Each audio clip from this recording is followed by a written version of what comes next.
दोस्तों, आज की वीडियो में हम उस स्टोरी को कवर करने वाले हैं जिसमें एक पढ़ी लिखी लड़की डबल एमए पास ने 5वीं फेल एक लड़के के प्यार के चक्कर में पूरी फैमिली का कत्लेआम कर दिया था। इस लड़की ने अपने आशिक के साथ मिलकर परिवार के 7 सदस्यों को मौत के घाट उतार दिया था। भारत के इतिहास में ऐसा पहली बार हुआ कि किसी लड़की को फांसी दी जाने की सजा सुनाई गई। तो दोस्तों, आप समझ ही गए होंगे कि हम किस केस की बात कर रहे हैं। हम बात कर रहे हैं शबनम अली कांड की। दोस्तों, यह घटना है 14 अप्रैल 2008 की।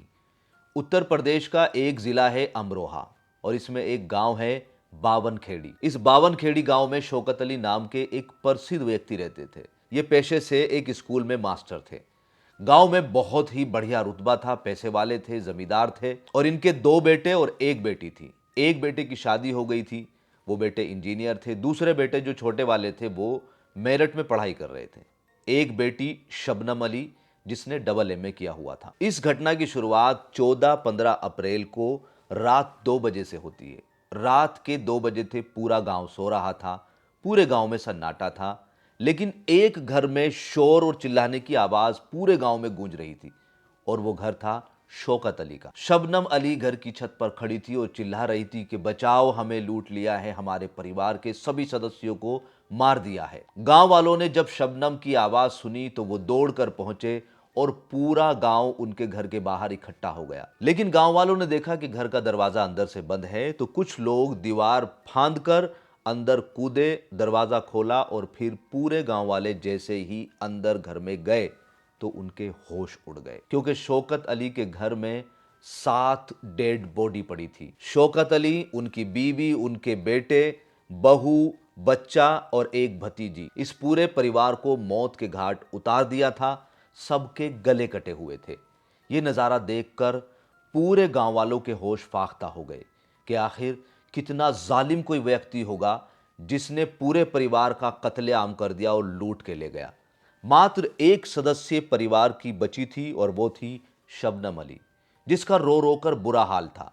वो चिल्ला रही थी कि कोई आए थे और धारदार हथियार से पूरे परिवार को मारकर लूट कर लेकर चले गए। पहली नजर में इस घटना को जिसने भी देखा उसने शबनम के प्रति पूरी हमदर्दी दिखाई।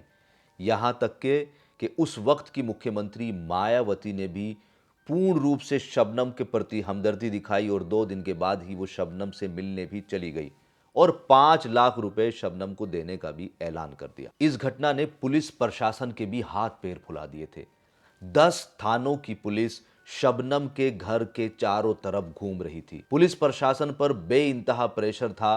लोग पुलिस प्रशासन के खिलाफ नारेबाजी कर रहे थे कि ऐसा कैसे हो गया कि कोई आया और पूरे परिवार को मार कर चला गया। अब इस केस की जिम्मेदारी इंस्पेक्टर आरपी गुप्ता को दी गई। उस वक्त की मुख्यमंत्री मायावती जब शबनम से मिलने गई तो वहीं पर वो शबनम को 5 लाख रुपए देना चाह रही थी, लेकिन आरपी गुप्ता ने मुख्यमंत्री के पीए से कहा कि आप पूरी इन्वेस्टिगेशन होने दें, उसके बाद ही आप इस 5 लाख रुपए को शबनम को देना, क्योंकि अभी दोषी बाहर है। वो दोषी कौन है उसको पकड़ना सबसे जरूरी है। परिवार में 7 लोगों के शव को पोस्टमार्टम के लिए भेज दिया गया और जैसे ही पोस्टमार्टम की रिपोर्ट आई उसने सभी को चौंका दिया, क्योंकि इस पोस्टमार्टम रिपोर्ट में आया था कि परिवार के जो 7 सदस्य हैं उसमें से अगर छोटे बच्चे को छोड़ दें तो जो बचे हुए 6 सदस्य हैं उनको कोई नशीला या जहर दिया गया था। और इस रिपोर्ट ने आरपी गुप्ता के मन में शबनम के प्रति एक संशय पैदा कर दिया। लेकिन उस वक्त सिचुएशन ये नहीं थी कि आरपी गुप्ता शबनम से पूछताछ कर पाते। वो कोशिश कर रहे थे, लेकिन माहौल प्रशासन के विपरीत जा रहा था। और फिर मौका पाकर, माहौल को देखकर आरपी गुप्ता ने शबनम से कुछ सवाल किए। पुलिस इन्वेस्टिगेशन में सबसे पहला सवाल शबनम से यही था कि जब सारे सदस्यों को मार दिया गया तो आप कैसे बच गई। तो शबनम ने इसका जवाब दिया कि वो ऊपर छत पर सो रही थी क्योंकि उस वक्त गर्मी ज्यादा थी, जबकि शौकत अली का परिवार एक संपन्न परिवार था और यहाँ पर बिजली की पूरी फैसिलिटी मौजूद थी, यहाँ तक कि इन्वर्टर भी था। तो फिर ऐसी क्या नौबत आ गई थी कि शबनम को ऊपर छत पर जाकर सोना पड़ा। तो ये एक सवाल पुलिस के मन में खड़ा हो गया। इसके साथ ही दूसरा सवाल यह था कि जो व्यक्ति आए थे, जो मार कर गए, वो कैसे आए थे और कैसे गए। तो इस पर शबनम ने कहा कि वो दीवार कूदकर आए थे और मारकर दीवार कूद कर ही चले गए, जबकि वो दीवार की जो ऊंचाई थी वो लगभग 14 फुट के करीब थी। तो कोई व्यक्ति बिना सीढ़ी के उस दीवार को कूद ही नहीं सकता था। और पुलिस की इन्वेस्टिगेशन में पाया गया कि दीवार के बाहरी तरफ कोई सीढ़ी ना तो लगी और ना ही उसके कहीं पर निशान दिखे। तो एक और संशय यहां पर भी बढ़ गया, क्योंकि यहां पर गांव वालों ने भी पुलिस को बताया कि जब वो 2 बजे दरवाजे पर पहुंचे तो दरवाजा अंदर से बंद था। मतलब जो लोग मारकर गए वो दरवाजे से भागे ही नहीं, दरवाजा रात भर बंद ही रहा। लेकिन पुलिस अभी भी मजबूर थी, उसके पास कोई ऐसा पुख्ता सबूत नहीं मिल रहा था जिससे वो शबनम को अरेस्ट कर पाए या शबनम से सख्ती के साथ पूछताछ कर पाए। फिर उसके बाद किसी मुखबिर ने पुख्ता खबर दी कि अगर आपको इस केस को सॉल्व करना है तो आपको सलीम को गिरफ्तार करना होगा। और पुलिस ने फिर ऐसा ही किया।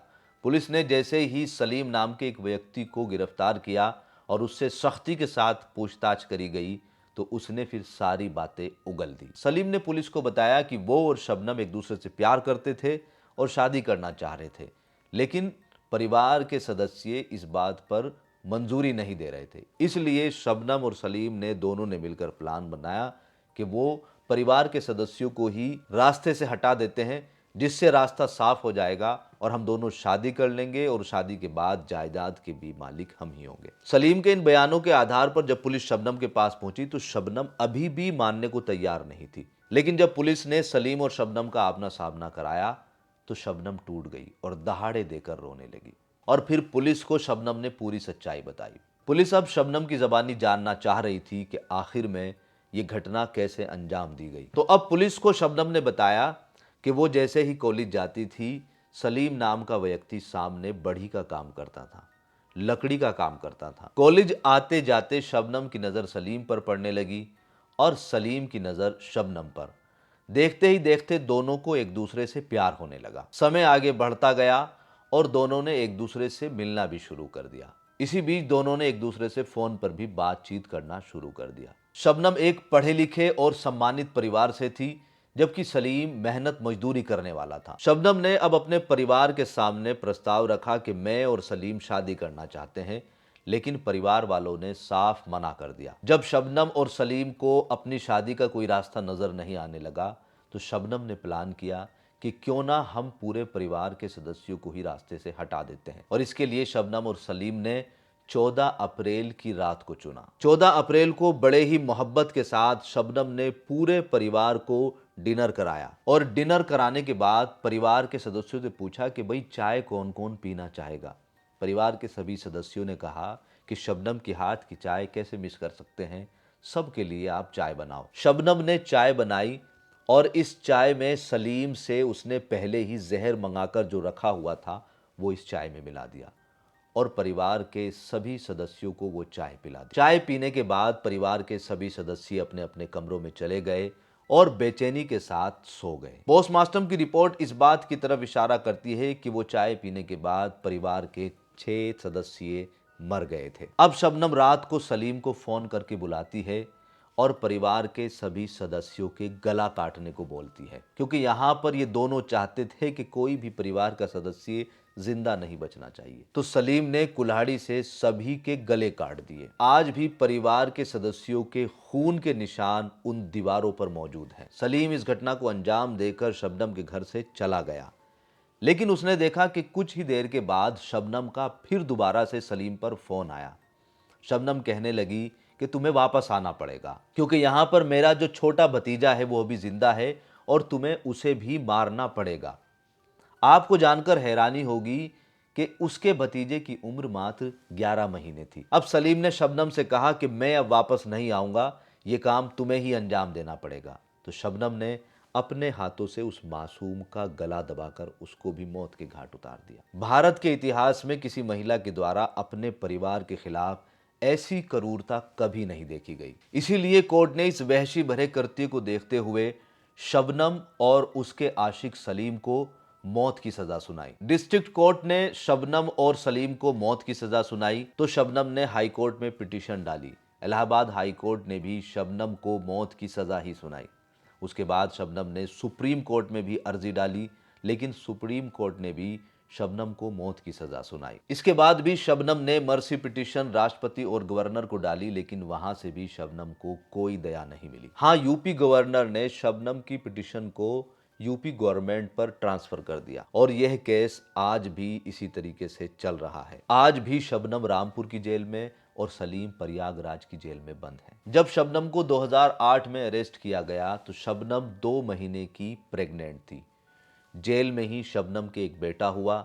6 साल तक वो शबनम के साथ रहा और उसके बाद किसी व्यक्ति ने उसको अडॉप्ट कर लिया। तो दोस्तों, यही थी वो भयानक शबनम और सलीम के बीच की कहानी जिसने पूरे परिवार को तबाह कर दिया था।